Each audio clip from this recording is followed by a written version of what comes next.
Okay, so let's talk about the casino DLC. The dust has settled and the reviews from a lot of people are coming in, so let's talk about this DLC and whether this update was good, bad, or just meh.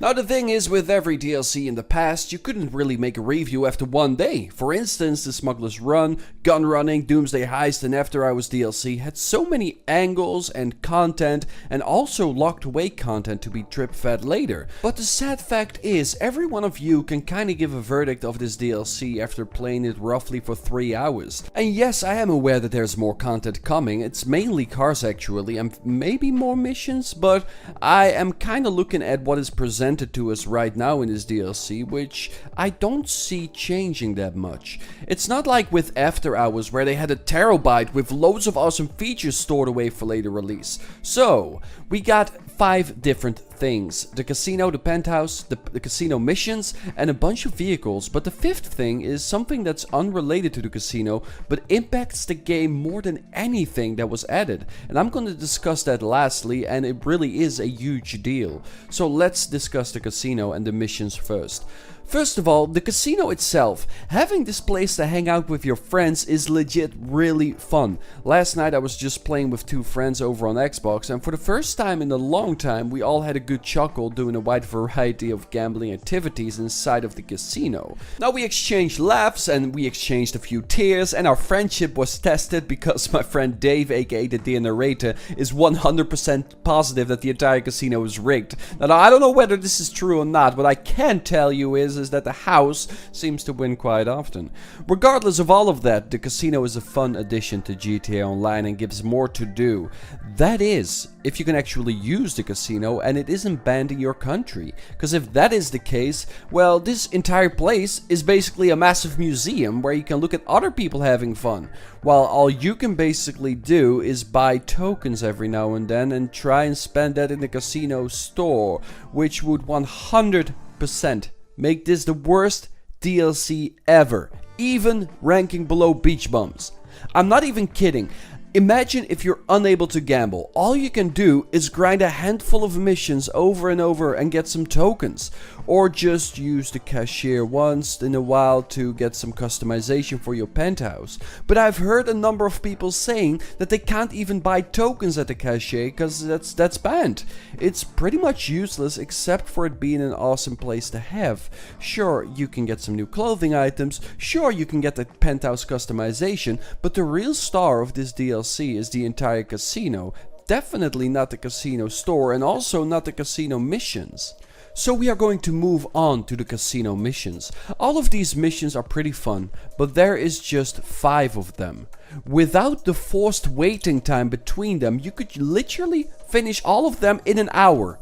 The cutscenes, the story and everything, there is nothing wrong with that. The voice acting is great. Even Cyril Figgis from Archer is in this, the man who keeps demanding champagne around. But on the other hand, it's nothing special either. It's just a handful of fetch quests and a few shootouts. Nothing like the actual heist missions. It's just very ordinary and plain old GTA contact missions.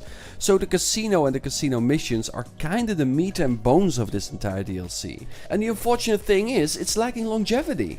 The gambling aspect, if that is even available for you, is fun for a little while, but the chips you earn don't really hold much value except for the fact that you can cash them out, and that worries me a little bit. A huge complaint was that GTA has gotten very stale in the last 6 months, and getting something that doesn't offer that longevity is a big shame.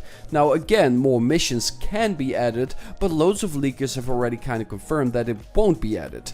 They'll keep adding new items to win every week, but that is only for the people who can actually gamble. Now fortunately for those people, there's nothing stopping them to actually buy these vehicles, but the casino itself is a lot of fun. It's a welcome addition for sure, but it's also a DLC that would have been great around 3 years ago, just before gun running. Now let's move over to the penthouse.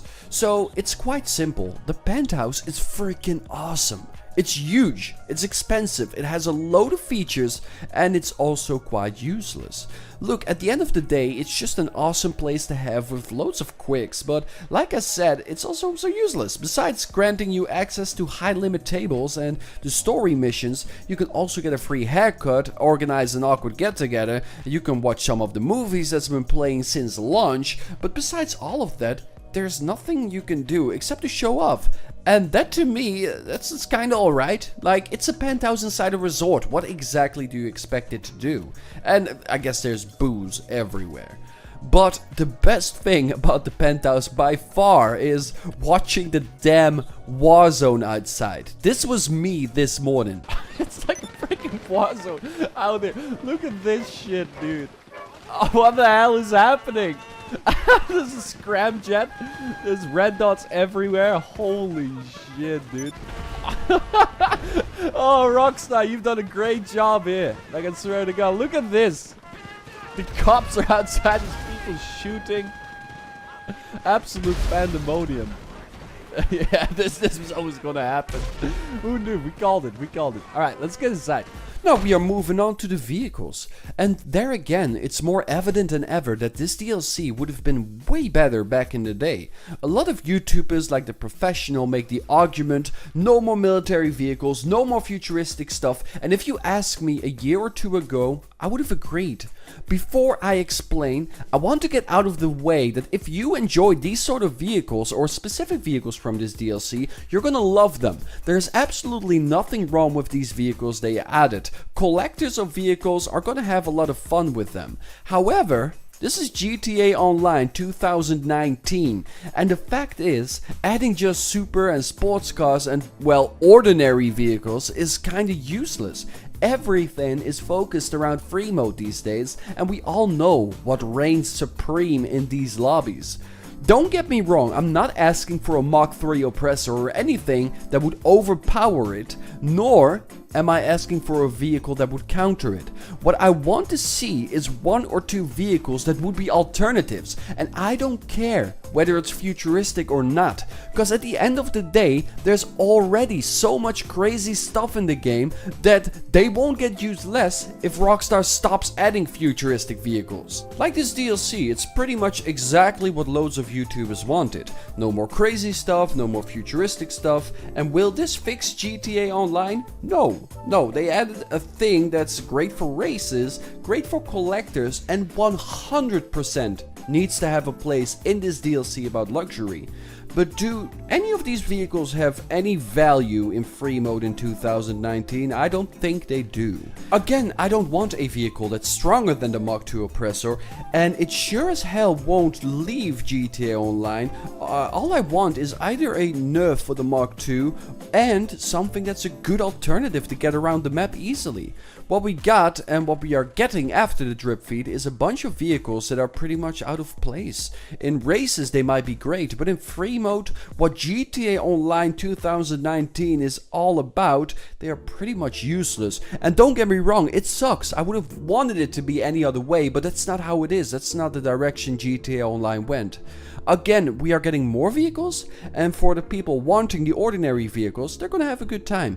But for those who are on that daily GTA grind, it's not that great, except for, of course, the collectors who just want to have nice vehicles in their garage. Now let's go over the under the radar changes. So the biggest one is the change they made to passive mode.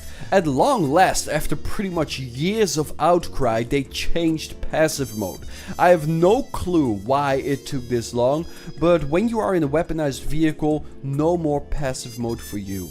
This was a huge deal in free mode, for there were so many griefers abusing the shit out of this feature.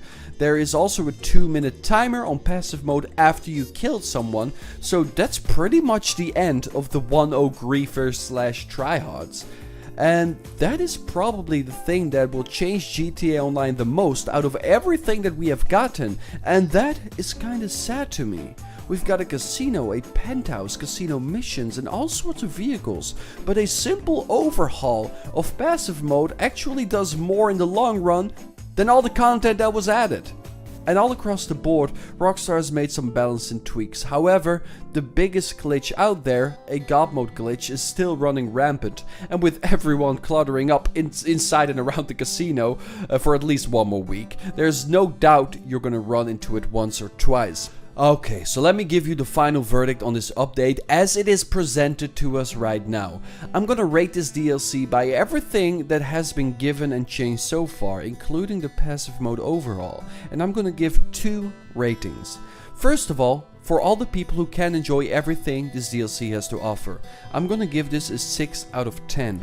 It's not great, but there are a load of fun features, and that's what this DLC was gonna be all about. It's delivering on the promise that it's going to deliver a casino and a resort. However, if the passive mode changes didn't come through, I would have given it a 4 out of 10, just simply because of the fact that it lacks longevity. Even with more story missions, there's only so much you can do.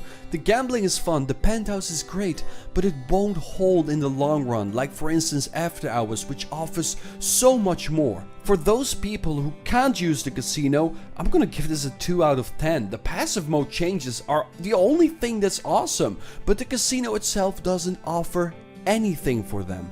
They might as well have gotten rid of the entire structure, plop down a penthouse somewhere on the map and add a store for that penthouse. And you can't call a bunch of vehicles a penthouse and 5, well, missions a DLC for those people. And it's kinda out of Rockstar's hands, I do realize that. Rockstar doesn't control gambling laws, but still, Rockstar knew this was gonna be an issue. And delivering this to those people is like a very underwhelming experience. That would do it for my review on the Casino DLC. Let me know what your thoughts are on the Casino so far. Leave a like if you enjoyed, and I will see you in the next one.